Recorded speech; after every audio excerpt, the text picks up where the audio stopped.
17 বছরের দীর্ঘ প্রবাস জীবন শেষে শীঘ্রই দেশে ফিরছেন বিএনপির ভারপ্রাপ্ত চেয়ারম্যান তারেক রহমান। 25 ডিসেম্বর যুক্তরাজ্য থেকে দেশে আসছেন তিনি।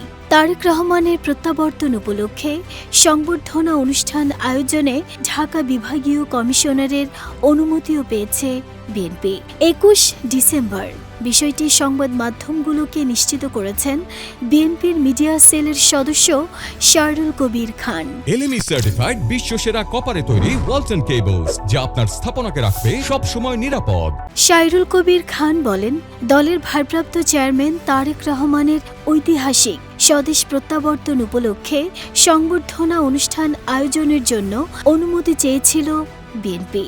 পরে প্রশাসনের পক্ষ থেকে বিএনপির সিনিয়র যুগ্ম মহাসচিব অ্যাডভোকেট রুহুল কবির রিজভীর কাছে এ সংক্রান্ত অনুমতিপত্র পাঠিয়েছেন ঢাকা বিভাগীয় কমিশনার শরফুদ্দীন আহমেদ চৌধুরী। তারেক রহমান 2008 সালের পর থেকে যুক্তরাজ্যে অবস্থান করছেন। দীর্ঘদিন ধরে সেখান থেকেই তিনি বিএনপির রাজনৈতিক কার্যক্রম ও দলীয় দিক নির্দেশনা দিয়ে আসছেন।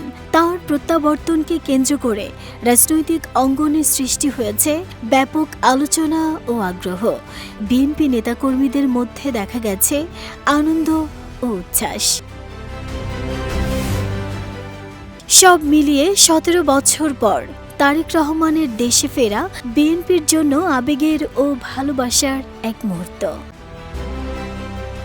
নাহিদা স্মৃতি, দেশ রূপান্তর।